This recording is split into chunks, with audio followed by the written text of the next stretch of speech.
नमस्कार दोस्तों, मैं आपका दोस्त डॉक्टर अमित कांसल इग्नो के अध्ययन के अंदर 2281 निर्माण कैंपस से आपका एक बार फिर से स्वागत करता हूं। आशा करता हूं कि आप अपने घर पर स्वस्थ होंगे, मस्त होंगे और कोविड-19 के प्रोटोकॉल का आप दृढ़ता से पालन करते हुए आप मास्क लगाकर सैनिटाइजेशन और अपने हाथों को बार बार धोते हुए कोविड जैसी महामारी से सुरक्षित होकर अपने घर पर अपनी पढ़ाई में रत होंगे।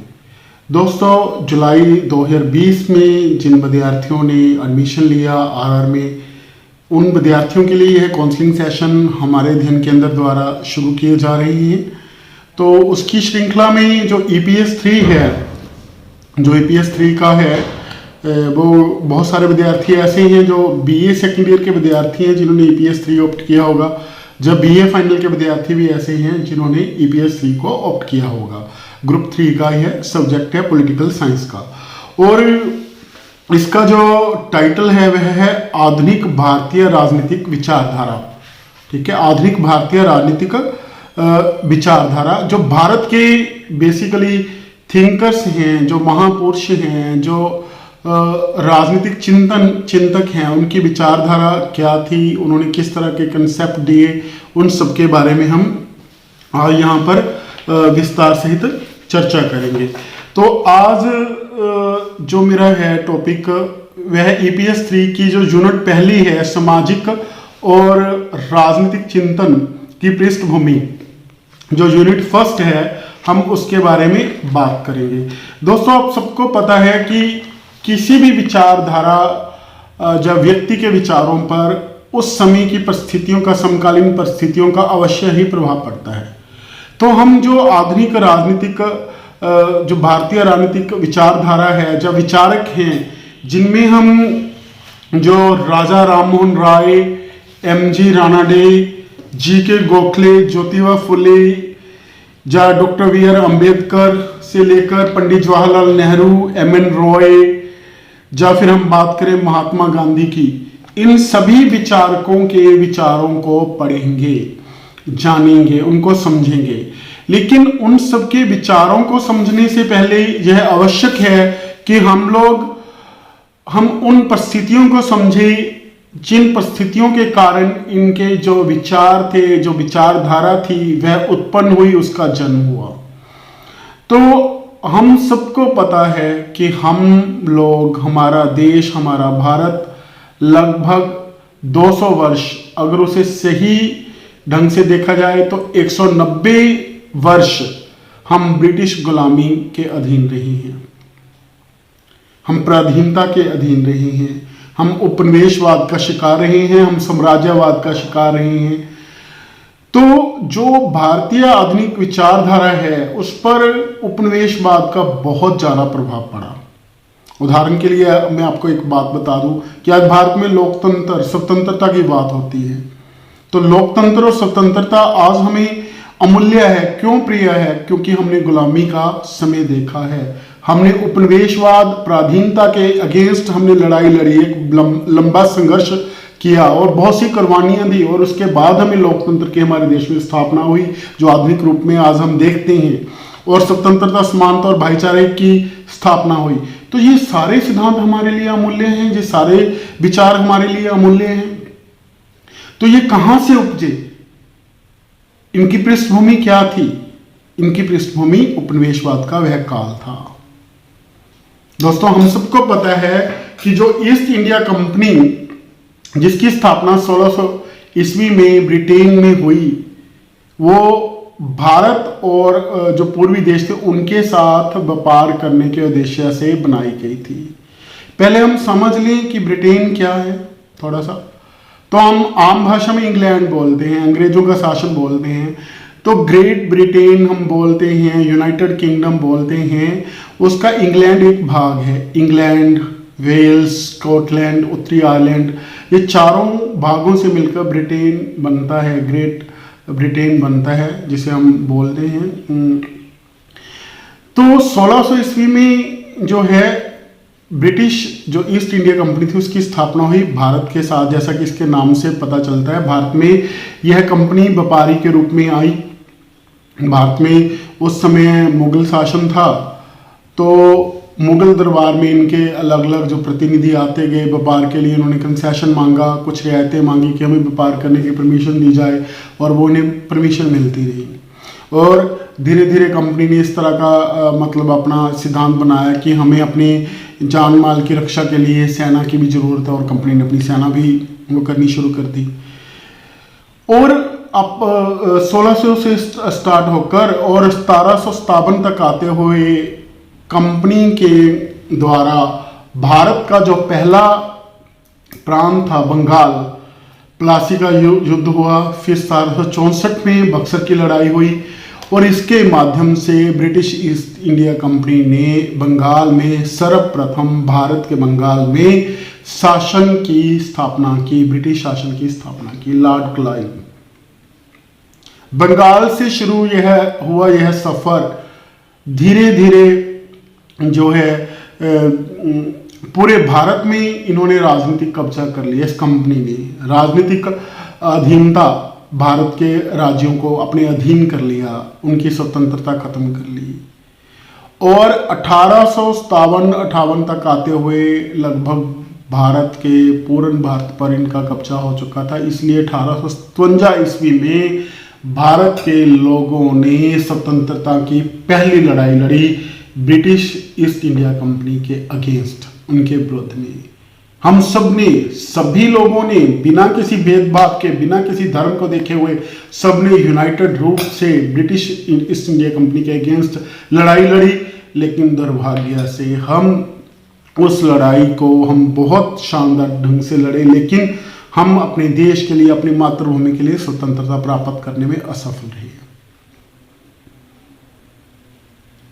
और इसका परिणाम क्या हुआ, तो मैं आपको बता दूं कि 1858 तक भारत में ब्रिटिश ईस्ट इंडिया कंपनी, जो ईस्ट इंडिया कंपनी थी, उसका शासन था। ब्रिटिश द्वारा स्थापित ईस्ट इंडिया कंपनी का शासन था।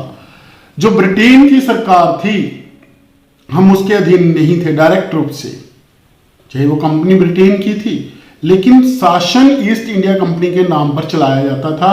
1858 में पहले स्वतंत्रता संग्राम के पश्चात ब्रिटेन की पार्लियामेंट ने एक अधिनियम पास किया, जिसके द्वारा भारत में ईस्ट इंडिया कंपनी का शासन समाप्त कर दिया गया, लेकिन भारत को प्रत्यक्ष रूप से सीधे ब्रिटेन के अधीन कर दिया गया। ब्रिटेन की जो रानी, जो शासक था, उसके अधीन कर दिया गया। तो एक नई व्यवस्था शुरू हुई और भारत में वायसराय के पद का सृजन हुआ, स्टार्ट हुआ। और 1858 से लेकर 1947 तक भारत के लोगों ने बहुत सी कुर्बानियाँ दी। भारत के लोगों, जो महापुरुष थे, चिंतक थे, उन्होंने अपने विचार दिए, लोगों में जागृति पैदा की, उन्होंने अपने सिद्धांत दिए, अवधारणाएं दी, जिसके द्वारा लोगों में एक नव चेतना का जागरण हुआ और राष्ट्रवाद की भावना पैदा हुई।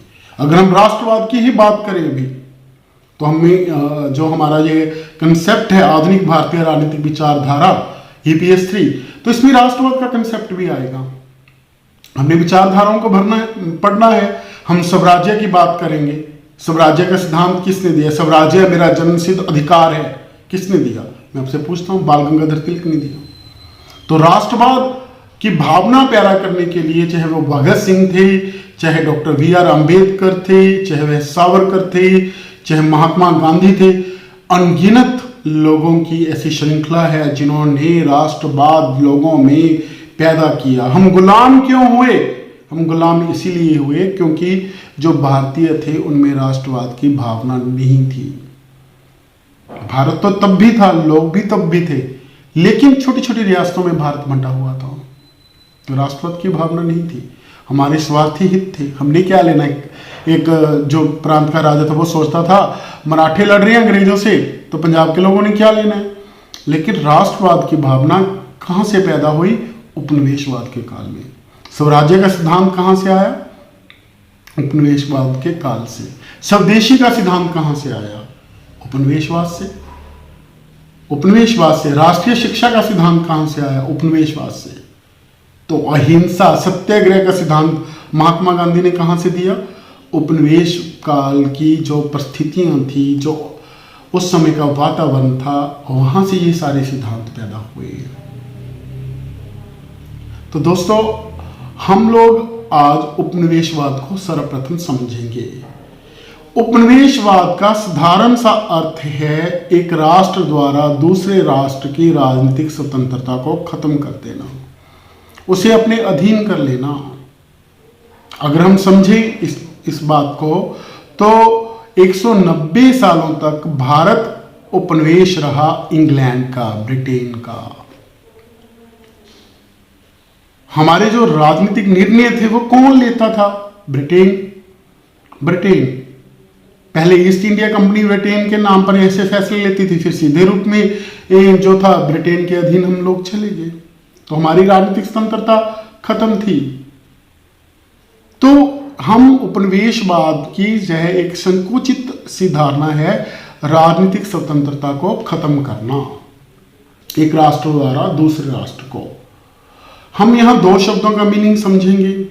एक उपनिवेश हम उस राष्ट्र को बोलते हैं जो गुलाम होता है, परतंत्र होता है, जो दूसरे के अधीन होता है। औपनिवेशिक राष्ट्र हम उस राष्ट्र को बोलते हैं जो दूसरे राष्ट्र पर अपना आधिपत्य या अधिकार स्थापित कर लेता है, उसकी राजनीतिक स्वतंत्रता को खत्म कर देता है। उदाहरण के लिए भारत के संदर्भ में, भारत उपनिवेश था किसका? औपनिवेशिक राष्ट्र इंग्लैंड का, ब्रिटेन का। तो हमें ये दोनों शब्द समझ पड़ जाने चाहिए।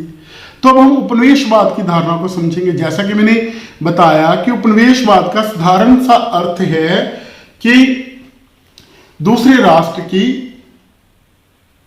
जो राजनीतिक स्वतंत्रता है उसको खत्म करना। उपनिवेशवाद दो राष्ट्रों के मध्य संबंध है, एक शासक का, एक शासित का।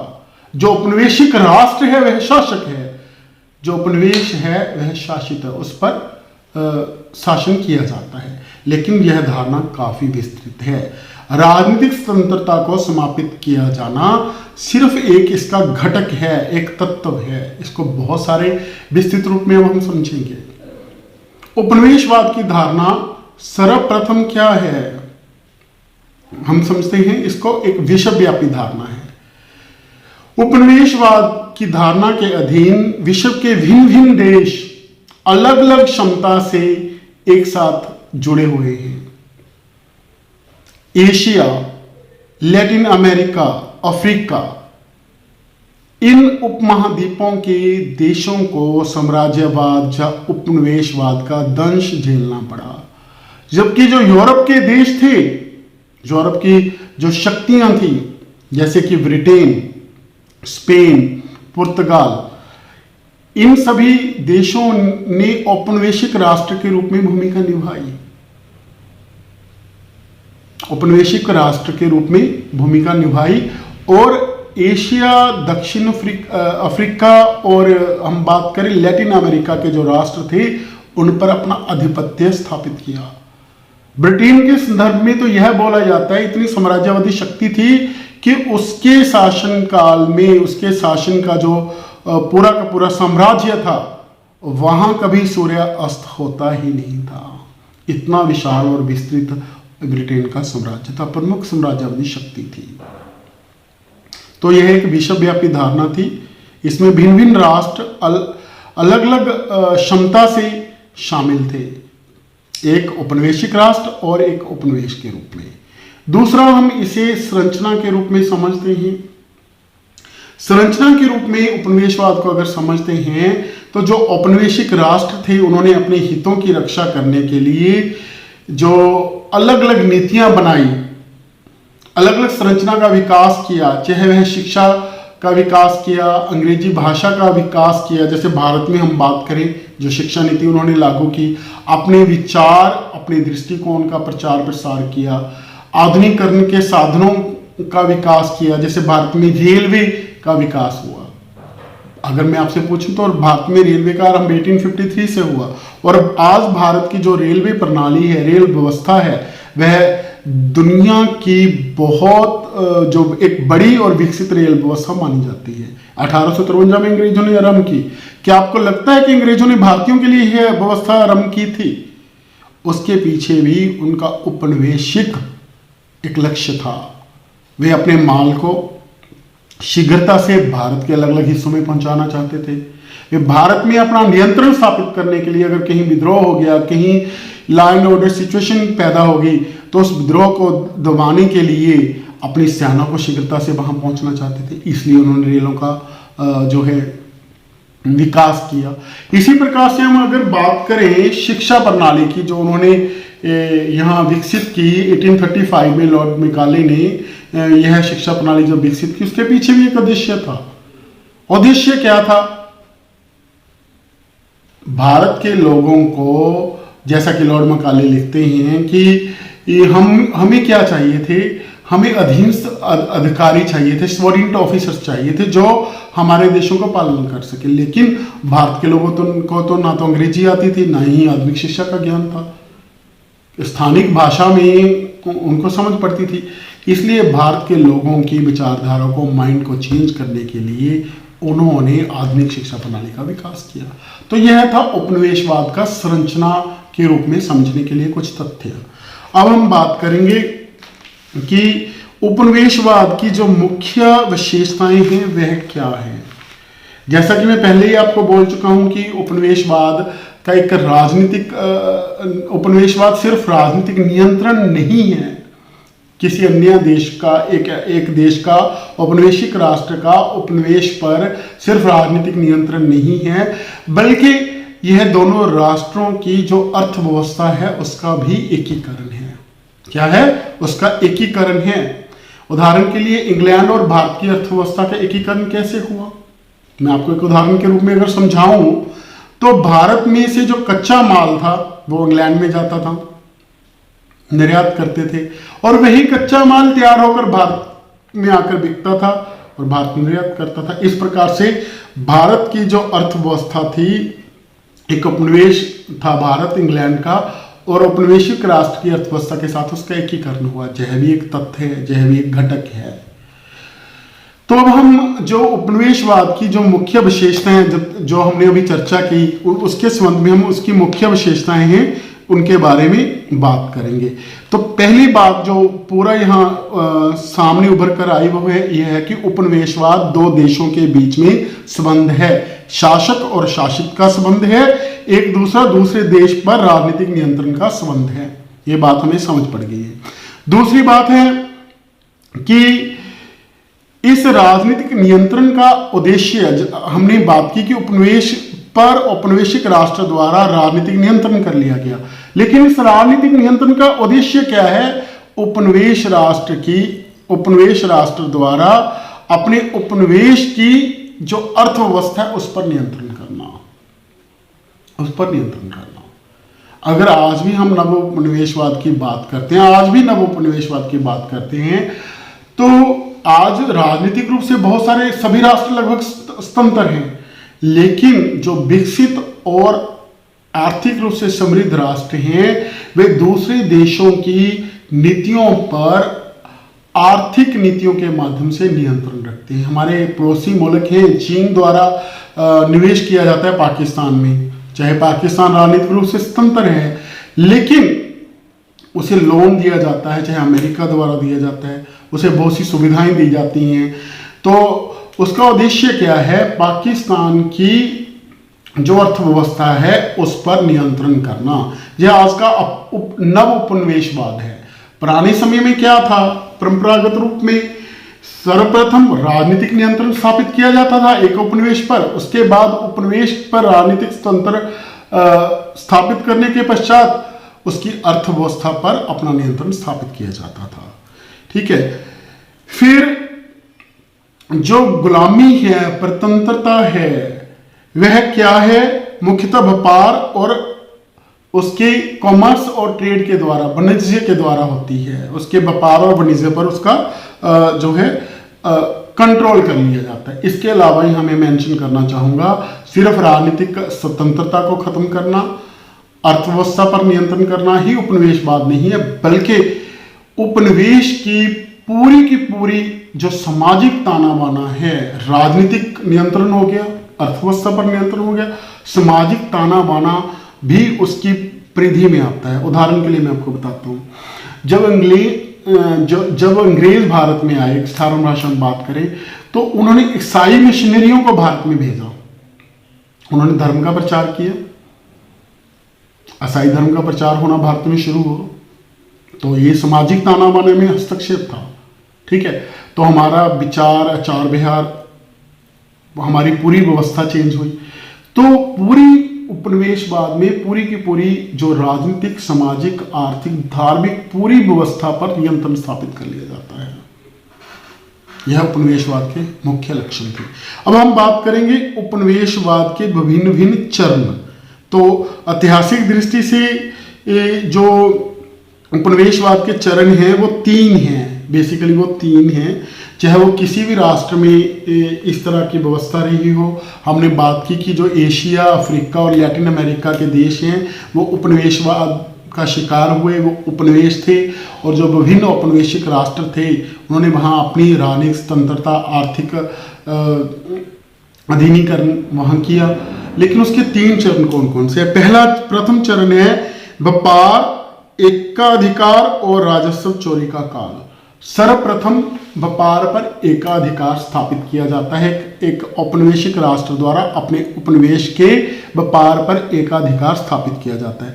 मैं आपको बता दूं कि जो यह प्रारंभिक काल होता है, यह प्रारंभिक चरण है, इसमें एक औपनिवेशिक राष्ट्र द्वारा वहाँ कोई बड़े परिवर्तन, आधारभूत परिवर्तन नहीं लाए जाते कि उसकी न्याय व्यवस्था में कोई परिवर्तन किया जाए, शासक प्रशासन में कोई ये व्यवस्था परिवर्तन किया जाए, या परिवहन और संचार के साधनों में ऐसा कोई परिवर्तन नहीं किया जाता। इस आरंभिक काल में सिर्फ व्यापार पर एकाधिकार किया जाता है और राजस्व की चोरी की जाती है। जैसे कि अंग्रेज भारत में व्यापारी बनकर आए, उन्होंने जो भारत के तत्कालीन शासक थे उनसे कुछ ना कुछ कंसेशंस मांगे। ठीक है, और जो भारत का घरेलू उद्योग था, चाहे वह हथकरघा उद्योग था या फिर जो जितने भी भारत के परंपरागत उद्योग थे उनको खत्म कर दिया। क्यों खत्म कर दिया? क्योंकि वे भारत के व्यापार पर अपना एकाधिकार स्थापित करना चाहते थे। ठीक है, और जो द्वितीय चरण है व्यापार द्वारा शोषण का काल। अब व्यापार पर एकाधिकार स्थापित हो गया उपनिवेशिक राष्ट्र का, उसके पश्चात वो क्या करते हैं? वो सेकंड चरण में क्या करते हैं? जो वहां का व्यापार है उस पर एकाधिकार करने के पश्चात उसका जो उपनिवेशिक राष्ट्र है वो उपनिवेश का शोषण शुरू कर देता है। वो कैसे? निर्यात आयात, मैं समझाता हूं आपको। उदाहरण के लिए इंग्लैंड, ब्रिटेन ने भारत को एक कच्चे माल की मंडी के रूप में विकसित कर लिया। भारत के जो घरेलू उद्योग थे, आपको पता है कि बंगाल का जो सिल्क था पूरे वर्ल्ड में फेमस था। कहा जाता था कि एक अंगूठी में से जो सिल्क का पूरा थान था वो निकाल लिया जाता था। ढाका में प्रसिद्ध था। भारत में कितने ही बड़े बड़े उद्योग थे, लेकिन इंग्लैंड, ब्रिटेन द्वारा भारत के व्यापार को, उद्योगों को, जो घरेलू उद्योग थे उसे खत्म कर उस पर एकाधिकार स्थापित किया। और भारत के जो लोग थे, उपनिवेश में रहने वाले जो लोग थे, चाहे वो कृषक थे या छोटे व्यापारी थे या हस्तशिल्प थे, उन्हें यह मजबूर किया कि वे उनके अनुरूप कच्चा माल पैदा करें। जैसे कि नील की खेती भारत में आरंभ करवाई अंग्रेजों ने, जबरदस्ती करवाई। 1917 में महात्मा गांधी ने चंपारण आंदोलन शुरू किया था बिहार में। ठीक है, तो भारत के लोगों को उन्होंने मजबूर किया कि वो ऐसा कच्चा माल उत्पादित करें जिसकी उसे जरूरत है, जिसकी इंग्लैंड के कारखानों में जरूरत है। तो आयात और निर्यात के माध्यम से भारत में शोषण शुरू हुआ। व्यापार के माध्यम से भारत से कच्चा माल आयात होकर ब्रिटेन में जाने लगा और ब्रिटेन से बना हुआ माल भारत में आने लगा और भारत एक मंडी के रूप में विकसित हुआ। भारत में ब्रिटेन की वस्तुओं का ढेर लग गया। इसलिए तो स्वदेशी आंदोलन स्टार्ट हुआ। 1905 में हम बात करते हैं, बंगाल की बांट के बाद स्वदेशी मूवमेंट भारत में चली कि हम भारत की वस्तुओं का प्रयोग करें, हम भारत की जो शिक्षा प्रणाली है उसे सपोर्ट करें, इस तरह का। और साथ ही साथ बायकॉट का सिद्धांत आया कि जो विदेशी माल है हम उसका बायकॉट भी करें। तो शोषण करने के लिए जो भारत की अर्थव्यवस्था थी, जो व्यापार था, उसे खत्म कर अपने व्यापार के माध्यम से भारत का शोषण करना शुरू कर दिया। ठीक है, और शोषण किस लिए करते थे?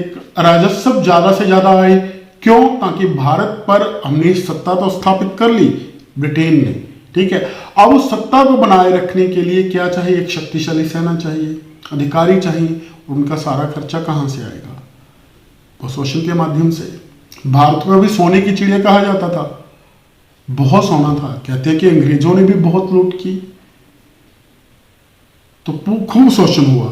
तो अब हम बात करेंगे आगे तृतीय चरण।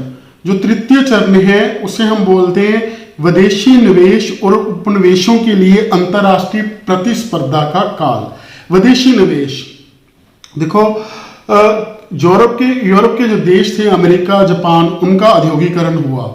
ठीक है, उन्होंने नई वैज्ञानिक तकनीक का प्रयोग कर औद्योगिकरण की रफ्तार को तेज किया और नए साधनों का, अंतरराष्ट्रीय परिवहन के साधनों में क्रांति के कारण विश्व बाजार का और अधिक एकीकरण हो गया। ये 3-4 फैक्टर हैं। औद्योगिकरण हुआ, दूसरा नई तकनीक का प्रयोग हुआ, नए संचार और परिवहन के साधन पैदा हुए जिससे विश्व बाजार का एकीकरण हुआ, विभिन्न देश क्लोज आए। तो जो विदेशी शक्तियां थी, जो विकसित राष्ट्र थे, औपनिवेशिक राष्ट्र थे, उन्होंने निवेश करना शुरू किया ताकि अपनी जो बड़ी बड़ी फैक्ट्रियां थी, बड़ी बड़ी कंपनियां थी, उनकी स्थापना उपनिवेशों में की। आज भी अगर हम बात करें, चाहे वो मल्टीनेशनल कंपनीज हैं, यूएस की हैं, चाहे जापान की हैं, वो चाहे चाइना की हैं, वो उनके द्वारा जो कम विकसित राष्ट्र हैं, जो चाहे आज स्वतंत्र हो चुके हैं, उनमें नव उपनिवेशवाद आज भी है। कैसे? निवेश के माध्यम से।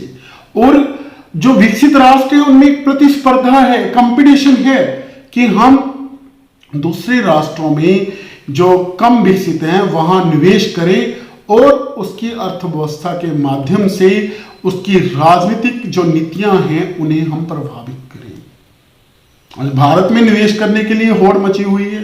अमेरिका चाह रहा है कि हम करें, जापान चाह रहा है हम करें, चाइना कह रहा है हम करें। पीछे लक्ष्य क्या है? भारत के लोगों का उद्धार करना थोड़ा है, उसके पीछे उनके अपने राष्ट्रीय हितों की पूर्ति करना है। तो यह तृतीय काल था। तो उस समय भी उपनिवेशिक शक्तियों द्वारा जो है कंपटीशन शुरू हुआ, उपनिवेश जो थे उनमें निवेश करने के लिए। मैं आपको बता दूं कि भारत के एक राष्ट्र के रूप में 1947 में ब्रिटेन से स्वतंत्रता मिल गई, लेकिन भारत में पुर्तगाल भी था। पुर्तगाल का भी कुछ क्षेत्र पर भारत में अधिकार था। मैं आप लोगों को बता दूं कि भारत 1947 में पूर्ण रूप से स्वतंत्र नहीं हुआ। भारत का कुछ हिस्सा तब भी पराधीन रहा। वह हिस्सा था दमन, दीव और जो अपना गोवा का। तो वहाँ पुर्तगाल का शासन था और 1961 में जाकर पुर्तगाल से गोवा को स्वतंत्रता मिली, इन क्षेत्रों को स्वतंत्रता मिली। तो एक प्रतिस्पर्धा थी भारत के लिए भी। वो ठीक है कि जो ब्रिटेन था वह शक्तिशाली था, उसने भारत के एक बड़े हिस्से पर अपना आधिपत्य स्थापित कर लिया। तो ये 3 चरण थे। पहला चरण था जो उपनिवेश है उसके जो है व्यापार पर एकाधिकार स्थापित करना और राजस्व की चोरी करना। दूसरा, व्यापार पर अधिकार स्थापित हो गया, व्यापार के माध्यम से शोषण करना आरंभ कर देना, आयात निर्यात, जैसा मैंने समझाया।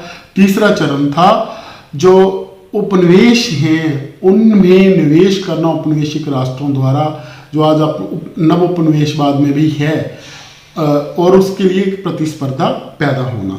इस तरह का एक जो है हम बात की, ये तीनों चरण हमने किए। अब हम बात करेंगे भारतीय समाज में औपनिवेशिक हस्तक्षेप। हम भारत के संदर्भ में बात करते हैं कि जो इंग्लैंड था, हम उसका एक उपनिवेश के रूप में भारत रहा, तो उसने कैसे हस्तक्षेप किया भारत के अलग अलग क्षेत्रों में। सर्वप्रथम हम बात करेंगे सामाजिक और सांस्कृतिक क्षेत्र में हस्तक्षेप। सोशल और जो कल्चरल हमारा फील्ड था उसमें इन्होंने कैसे इंटरफेरेंस किया। मैं आपको विभिन्न उदाहरणें, अगर सबसे पहले हम बात करें भारतीय शिक्षा की, भारतीय शिक्षा की बात करें, वह एक सामाजिक पहलू है। आप सबको पता है कि अंग्रेजों के आने से पूर्व भारत में शिक्षा कहाँ दी जाती थी? मंदिरों में दी जाती थी, गुरुद्वारों में दी जाती थी, जब मस्जिदों में दी जाती थी। हमारा अपना एक अलग पाठ्यक्रम था। लेकिन अंग्रेजों ने अपने हितों की पूर्ति के लिए, अपनी जरूरतों की पूर्ति के लिए एक भारत में नई शिक्षा प्रणाली लागू की, हस्तक्षेप किया भारत की शिक्षा प्रणाली में। भारत की अपनी भाषा थी, भारत में हिंदी और प्रांतिक भाषाएं बोली जाती थी। अंग्रेजों ने हमारी जो भाषा थी उसकी बजाय अंग्रेजी भाषा को प्रमोट किया अपने हितों की पूर्ति के लिए। उन्होंने अपना कल्चर प्रमोट किया। कैसे? ईसाइयत के माध्यम से। उनके ईसाई मिशनरी यहाँ आए, उन्होंने अपने धर्म का प्रचार और प्रसार किया। आज जो हमारा पहरावा है वो किन की देन है? अंग्रेजों की देन है। हमारा तो धोती कुर्ता हम लोग यहाँ पहनते थे, लेकिन आज हम लोग पैंट शर्ट सब कुछ जो पश्चिमी सभ्यता का पहरावा है वो हम पहन रहे हैं। उन्होंने इसका प्रचार प्रसार किया। तो उसी प्रकार से रीति और नीति, जो उनका विचार था, नव विचार दिए उन्होंने, हमारे जीवन पर जो है गहरा प्रभाव डाला। उन्होंने महिलाओं की स्वतंत्रता की बात की, है ना। उसी प्रकार से हम बात करें, उन्होंने लोकतंत्र का विचार भारत में दिया।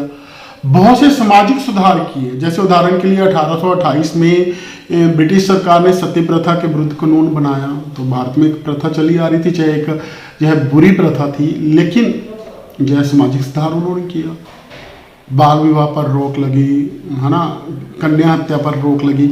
ऐसे बहुत से सामाजिक सुधार हुए जो भारत की जो व्यवस्था थी, सामाजिक और आर्थिक सामाजिक और सभ्याचारिक व्यवस्था थी, उसमें इन्होंने हस्तक्षेप किया। उन्होंने विद्यालय, कॉलेज और महाविद्यालयों की स्थापना की, है ना। इस तरह से पूरी जो व्यवस्था थी उसमें उनका हस्तक्षेप रहा। ये उसकी कुछ उदाहरण थी, है ना। फिर हम बात करेंगे अर्थव्यवस्था में हस्तक्षेप। अर्थव्यवस्था में हम बात करें तो कौन से क्षेत्र आते हैं? सर्वप्रथम आता है कृषि, फिर आता है व्यापार और फिर आता है उद्योग। तो इन तीनों क्षेत्रों में उन्होंने किस प्रकार से हस्तक्षेप किया? देखो, कृषि में जब अंग्रेज भारत में आए तो किसान अपनी भूमि के मालिक थे। फिर अंग्रेजों ने भू राजस्व और काश्तकारी की दो प्रमुख व्यवस्थाएं लागू की, जिनमें महलवाड़ी व्यवस्था और रेतवाड़ी व्यवस्था थी। महलवाड़ी और रेतवाड़ी व्यवस्था ये क्या थी? भू राजस्व की, भूमि से लगान एकत्र करने की व्यवस्थाएं लागू की। तो इन दोनों व्यवस्थाओं का, चाहे वह महलवाड़ी थी चाहे रेतवाड़ी व्यवस्था थी, उनका उद्देश्य क्या था? अधिक से अधिक राजस्व की पूर्ति करना, ज्यादा से ज्यादा राजस्व प्राप्त करना। और इन व्यवस्थाओं के अधीन जो भारत के किसान थे वो एक किराएदार बनकर रह गए थे, उन भूमियों के काश्तकार बनकर रह गए थे। उनसे बहुत ज्यादा कर वसूला जाता था, शोषण किया जाता था, अत्याचार किया जाता था। इस तरह की उन्होंने व्यवस्थाएं की और उनसे जबरन अपनी जो उनकी जरूरतें थी औपनिवेशिक राष्ट्र की, कच्चे माल की, उनसे उस तरह की काश्तकारी कराई गई, उस तरह का उत्पादन करवाया गया। ठीक है। तो फिर हम बात करते हैं व्यापार और उद्योग पर कैसे प्रभाव पड़ा। व्यापार और उद्योग पर कैसे प्रभाव पड़ा? पहले हम व्यापार करते थे, मैं बात करूं कि भारत से उत्पादित माल था, जो चाहे वो मसाले थे, चाहे वो सिल्क था, जहाँ शिल्प के नमूने थे, बहुत सारी, प्रत्येक वस्तु भारत में बनती थी, उसका व्यापार होता था। लेकिन अब व्यापार क्या होने लगा? सिर्फ कच्चे माल का निर्यात होने लगा, और आयात क्या होने लगा? पक्के माल का। भारत एक मंडी बन गया तो व्यापार का स्वरूप चेंज हो गया। पहले निर्यात क्या होता था? अंग्रेजों के आने से पहले पूरी दुनिया के साथ हमारा व्यापार था, तो हम किसका व्यापार करते थे? भारत के जो उत्पादित जो माल था वह जाता था। लेकिन अब अंग्रेजों के आने से क्या हुआ? हमारे भारत से कच्चा माल बाहर जाने लगा, निर्यात होने लगा, और आयात किस चीज का होने लगा? ब्रिटिश के पक्के माल का, बने हुए माल का। उसी प्रकार से जो हमारा उद्योग था उसे खत्म कर दिया। जो घरेलू उद्योग थे, हस्तकला के उद्योग थे, उसे खत्म कर दिया अंग्रेजों ने। क्यों खत्म कर दिया? अगर हमारा उद्योग खत्म होगा तभी तो इंग्लैंड के कारखानों में जो बना माल था वो भारत में बिकेगा ना भैया। तो स्वदेशी को खत्म कर दिया। ठीक है। इस तरह से भारत का जो हस्तशिल्प उद्योग था वह खत्म हो गया, घरेलू उद्योग था वह खत्म हो गया। तो इस तरह से व्यापार और जो हमारा उद्योग था वो प्रभावित हुआ। अब हम बात करेंगे शासन व्यवस्था में हस्तक्षेप। तो आर्थिक सामाजिक और परिवर्तनों के साथ साथ शासन कला व्यवस्था में भी इन्होंने बहुत सा परिवर्तन किया। क्यों परिवर्तन किया भाई? उसके पीछे भी एक उद्देश्य था। अब भारत में शासन तो स्थापित हो गया, लेकिन उस शासन को सुदृढ़ता से कैसे कायम रखा जाए, उसके लिए यह जरूरी था कि शासन व्यवस्था में परिवर्तन किया जाए। शासन व्यवस्था में परिवर्तन किया जाए। इस हेतु उन्होंने सबसे पहले नागरिक सेवाएं, जो आज भारत में इंडियन एडमिनिस्ट्रेटिव सर्विसेज हैं, उनका गठन इंडियन सिविल सर्विसेज के रूप में ब्रिटेन काल में हुआ था, ब्रिटेन के उपनिवेशिक काल में हुआ था। उसका उद्देश्य क्या था? डिस्ट्रिक्ट कलेक्टर्स लगे, काम क्या था? रेवेन्यू को इकट्ठा करना, पुलिस पूरी के पूरे प्रशासन पर पकड़ रखना। उसके लिए लॉर्ड कॉर्नवालिस और वेल्जली का जो था वो काफ़ी बड़ा योगदान था। तो लॉर्ड कॉर्नवालिस ने जब वो भारत में गवर्नर जनरल बनकर आए तो उन्होंने प्रशासन को स्वच्छ बनाने के लिए दृढ़ प्रतिज्ञा की, और इसी के चलते जो कंपनी के अधिकारी थे उनमें जो क्या था, भ्रष्टाचार था, वो पहाड़ लेते थे, कंपनी को नुकसान होता था, भ्रष्टाचार बहुत फैला हुआ था कंपनी में। उसे खत्म करने के लिए उन्होंने रेगुलर अपने कंपनी के अधिकारी लगाए जिन्हें उच्च स्तर का वेतन दिया जाता ताकि भ्रष्टाचार को रोका जाए। उन लोगों की ट्रेनिंग के लिए भारत की परिस्थितियों के अनुरूप उन्हें ट्रेनिंग देने के लिए ट्रेनिंग इंस्टीट्यूट भारत में खोले गए। ठीक है, तो नागरिक सेवाओं का आरंभ ब्रिटिश काल में हुआ, सिविल सेवाओं का आरंभ। इसके लिए जो बेसिक रूप से लॉर्ड कॉर्नवालिस और वेल्जली का लॉर्ड वेल्जली का मुख्य योगदान था। तो और भारत जो स्वतंत्र हुआ इन्हीं सिविल सर्विसेज को मॉडिफाई कर इंडियन एडमिनिस्ट्रेटिव सर्विसेज के रूप में जो है आईएएस ऑफिसर्स जो हम बोलते हैं उन्हें परिवर्तित कर दिया गया। आज भारत की जो आईएएस सर्विसेज हैं, भारतीय सैनिक सेवाएं हैं, वो बहुत ही कुशल और शक्तिशाली सेवाएं मानी जाती हैं। इन सेवाओं का स्वतंत्रता से पहले क्या रोल था? भारत पर के लोगों का शोषण करना, लेकिन आज भारत स्वतंत्र हो चुका है। इन सेवाओं का उद्देश्य क्या है? भारत के लोगों की सेवा करना। और लगभग प्रत्येक भारतीय जो नागरिक है, जो एक नौजवान है, उसके लिए सपना होता है कि मैं यूपीएससी के माध्यम से आईएएस की जो है प्रतियोगिता में भाग लूँ। फिर आई सेना। सेना भारत में ब्रिटिश शासन का दूसरा प्रमुख स्तंभ था। तो 1857 में लगभग 3 लाख जो सिपाही थे, वो सिपाही थे 1857 में। तो उनमें जो ये पूरी सेना थी अंग्रेजों की, लगभग 3 लाख सेना थी, तो उसमें से 2.5 लाख जो लोग थे वो भारतीय थे। सिर्फ जो 50,000 के लगभग थे वो लोग कौन थे? ब्रिटिशर थे, वो भी उच्च अधिकारी थे। तो 2.5 लाख के लोगों की जो सेना थी, तो उसी सेना ने भारत के लोगों के विरुद्ध काम किया। ब्रिटिश सेना में रहते हुए उसका गठन किया हुआ था। तो उसके पीछे क्या कारण था? पहली तो मैंने पहले ही बात की थी, जो भारतीय सेना थी जो ब्रिटिश के अधीन काम करती थी, तो उनमें राष्ट्रवाद की भावना नहीं थी। एक मुट्ठी भर मतलब हम बात करें 50,000 सैनिक थे उनके, और 2.5 लाख उसमें से भारतीय थे, जो 3 लाख की टोटल सेना थी। दूसरा, जो भारतीय सैनिक थे उनके मन में था कि जी अंग्रेज तो हमारे अन्नदाता हैं और हमें अन्नदाता की सेवा करनी है। इन 2 कारणों से वो अंग्रेजों की सेवा कर रहे थे ये भारतीय सैनिक। एक तो राष्ट्रवाद की भावना नहीं थी, ठीक है, वो कहीं भी उनको लड़ाते थे, वो लड़ते थे, उनके मन में ये नहीं था कि वो सामने वाला जो लड़ने वाला है वो भारतवासी है, उनमें इस तरह की कोई फीलिंग नहीं थी। दूसरा, उनके मन में था कि जो हमें रोटी दे रहा है हमें उसकी सेवा करनी है। इन 2 कारणों से उनकी ये सेना चली। लेकिन मैं आपको बता दूं कि सिर्फ सैनिक, जो छोटे रैंक के अधिकारी थे वो ही भारतीय थे, लेकिन जो उनके ऑफिसर थे, कमांडिंग ऑफिसर थे, उसमें उन्होंने, अंग्रेजों ने एक पॉलिसी बना कर रखी कि उसमें सिर्फ ब्रिटिशर ही होंगे। उच्च अधिकारियों को ब्रिटिशर ही, जो ब्रिटिश मूल के थे उनको ही लगाया जाता था। फिर आगे पुलिस, ठीक है, तो जो पुलिस प्रणाली थी उसका जो जन्मदाता था वो कॉर्नवालिस था, ठीक है। तो कॉर्नवालिस द्वारा थाने स्थापित किए गए, द्रोहों के नेतृत्व में पुलिस स्टेशन प्रदान किए गए, और उनका उद्देश्य भी क्या था? भारत जो ब्रिटिश शासन था वहाँ शांति और व्यवस्था को बनाए रखना, पुलिस व्यवस्था उन्होंने इस तरह से की। फिर उसी प्रकार से न्यायिक संगठन उन्होंने तैयार किया, जो आज पूरा एक सोपान है, हायरार्की है। जैसे भारत में अब सुप्रीम कोर्ट, हाई कोर्ट से नीचे लोअर कोर्ट्स आते हैं, ऐसा एक सोपान उन्होंने तैयार किया। आप सबको मैं जानकारी के रूप में बता दूं कि भारत की राजधानी क्या रही? कलकत्ता रही। कलकत्ता भारत की राजधानी रही 1911 तक। 1911 में आकर भारत की राजधानी दिल्ली बनी।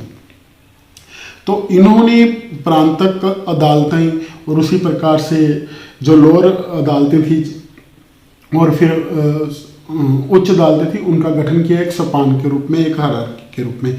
चाहे वह सिविल कोर्ट थी, चाहे वो क्रिमिनल कोर्ट थी, एक फौजदारी और सिविल। फिर उसके बाद जो भारत में कानून थे उनका कोई संहिताकरण नहीं था, कोडिफिकेशन नहीं था, तो अंग्रेजों ने उन कानूनों का संहिताकरण किया। ठीक है, तो लॉर्ड कॉर्नवालिस का उसमें एक बड़ा रोल था, इसमें भी, है ना। और 1853 में भारतीय कानूनों का संहिताबद्ध करने के लिए लॉर्ड मैकाले के नेतृत्व में एक विधि कमीशन का प्रयोग किया गया, गठन किया गया। आज भी भारत में इंडियन पीनल कोड है, जहाँ CRPC है, जितनी भी मैक्सिमम कानून हैं वो ब्रिटिश काल की देन है। उनका उसी समय संहिताकरण किया गया और कोडिफिकेशन किया गया। तो उस समय से वो कानून चले आ रहे हैं, भारतीय कानूनों का उसमें सुधार किया गया। अंग्रेजों ने अपने नीतियों के अनुसार अपने हितों की पूर्ति के लिए जो है अपना कानूनों का जो है संहिताकरण किया। मैं आपको यहाँ एक उदाहरण देता हूँ। देखो, मैंने कहीं पढ़ा था कि जो अंग्रेजों ने ऐसे कानून बनाए जो उनके हित में थे। उदाहरण के लिए एक ऐसा कानून बनाया उन्होंने कि अगर सड़क पर चलते हुए मोटर व्हीकल एक्ट बनाया उन्होंने, किसी कार से, गाड़ी से किसी की मृत्यु हो जाती है तो उसकी तुरंत जमानत हो जाती थी। उसका कारण क्या था? क्योंकि उस समय जो कारें थी वो जो था अंग्रेजों के जो पिट्ठू थे उनके पास थी, जब ब्रिटिशर के पास थी। और सड़क पर मरते कौन थे? उनकी गाड़ियों के नीचे आकर भारत के गरीब लोग, इसलिए उनकी तुरंत जमानत हो जाती थी। लेकिन मृत्यु पर तुरंत जमानत, लेकिन एक ऐसा कानून उन्होंने बनाया कि जब अगर किसी के घर में जाकर कोई बंदा किसी को धमका देता है, आंखें दिखाता है, तो उसकी जमानत नहीं होती थी। इसके पीछे क्या कारण था? एक लॉजिक बताया, मैंने कहीं पढ़ा इसके बारे में, इन कानूनों के बारे में। उसके पीछे लॉजिक था कि जो भारत के लोग थे उनमें आक्रोश था। ठीक है, वो किसी ब्रिटिश अधिकारी के घर में जाकर जब उसको गाली गलौज करते या कुछ बोल देते या उसका विद्रोह का एक आक्रोश करते थे, उसकी जमानत नहीं होती थी। वो कौन थे? क्योंकि ये कानून उनके हितों में थे, इसलिए उन्होंने इस तरह के कानून बनाए। ठीक है, तो उसके पश्चात हम बात करेंगे विधि का शासन। अंग्रेजों ने भारत में विधि का शासन लागू किया। लॉ ऑफ मतलब रूल ऑफ लॉ, जो आज इंग्लैंड में आज भी लागू है, उसका सिंपल सा अर्थ है कि जहाँ विधि का शासन होता है वहाँ व्यक्ति विशेष या कोई पद बड़ा ना होकर कौन बड़ा होता है? वहाँ का जो कानून है वो बड़ा होता है। अगर मैं आपसे एक साधारण सा प्रश्न पूछूं कि भारत में कौन बड़ा है, तो एक साधारण व्यक्ति बोलेगा जी प्रधानमंत्री बड़े हैं, भारत के सबसे ऊंचे हैं और राष्ट्रपति ऊंचे हैं, ऐसी बात होगी। तो मैं आपको बता दूं कि कोई पद या व्यक्ति भारत में सर्वोच्च नहीं है, बल्कि भारत में कानून बड़ा है। संविधान, संविधान प्लस विधान, सर्वोच्च कानून। संविधान का अर्थ ही यह होता है प्रत्येक व्यक्ति, चाहे छोटा अधिकारी है, चाहे बड़ा अधिकारी है, चाहे प्रधानमंत्री, चाहे भारत के माननीय राष्ट्रपति हैं, वे संविधान और कानून के अनुसार ही कार्य करते हैं। इस तरह का एक जो है कानून के शासन की यह धारणा है। ठीक है, और दूसरी बात है कि कानून के समक्ष समानता। कानून के समक्ष प्रत्येक व्यक्ति समान होता है, जाति, धर्म या पद के आधार पर किसी से किसी प्रकार का भेदभाव नहीं किया जाता। तो मैं आप लोगों को बता दूं कि ऐसी कानून की समानता मानी जाती है। ठीक है, तो कानून की समानता ऐसी मानी जाती है, कानून का शासन ऐसा माना जाता है। तो यह विधि का शासन अंग्रेजों की भारत में देन थी। इसके दो मुख्य लक्षण हैं। एक लक्षण है कि कानून की सर्वोच्चता, दूसरा कानून के समक्ष समानता। इस प्रकार से आज हमने उन परिस्थितियों का मैं ब्रीफ में आपको बता दूं कि हमने उपनिवेशवाद को समझा, उपनिवेशवाद की धारणा को समझा, हमने उपनिवेश और औपनिवेशिक राष्ट्र को समझा, हमने यह समझा कि उपनिवेशवाद के 3 चरण होते हैं, उपनिवेशवाद की जो लक्षण हैं हमने उनको समझा, और भारत में किस प्रकार से इन्होंने हस्तक्षेप किया। पहले हमारे सामाजिक और सांस्कृतिक क्षेत्र में हस्तक्षेप किया, फिर हमने बात की आर्थिक क्षेत्र में हस्तक्षेप किया, व्यापार और उद्योग पर प्रभाव डाला, फिर शासन, अंत में शासन पर पकड़कर पूरा का पूरा जो इन्होंने हस्तक्षेप किया। तो दोस्तों हम जो है नेक्स्ट जो वीडियो है, कल हम जो काउंसलिंग सेशन में मिलेंगे तो हमारा टॉपिक रहेगा। तो मेरा आपसे निवेदन है कि आप उस टॉपिक को थोड़ा पढ़ लीजिएगा। तो जो दूसरी यूनिट है आधुनिक भारतीय राजनीतिक चिंतन, विश्व दृष्टिकोण, ये 22 पेज पर है, EPS 3 के ब्लॉक 1 में है, सेकंड यूनिट है। आप आज इसे पढ़ लीजिएगा। और जो आदमी ने करवाया समाज, अर्थव्यवस्था और राजनीति में औपनिवेशिक हस्तक्षेप, ठीक है, इस चीज़ को भी आप पढ़ लीजिएगा। अगर आपका फिर भी कोई डाउट है तो लेट मी नो, आप मुझे मेल कर सकते हैं nirmancampus.sanam@gmail.com पर, या डायरेक्ट यहाँ कोई भी आप मैसेज ड्रॉप कर सकते हैं। तो मुझे खुशी होगी अगर मैं आपकी इसमें सहायता कर सकूँ। हमारे द्वारा आपको जो भिन्न भिन्न प्रकार की सूचनाएं हैं वो भी इसी चैनल से माध्यम से दी जाती रहेंगी। और यह वीडियो हमारा जो निर्माण कैंपस का फेसबुक पेज है वहाँ भी प्रसारित की जाएगी इस सेशन के तुरंत खत्म होने के बाद। So stay connected with us. Thank you very much. नमस्कार, जय हिंद।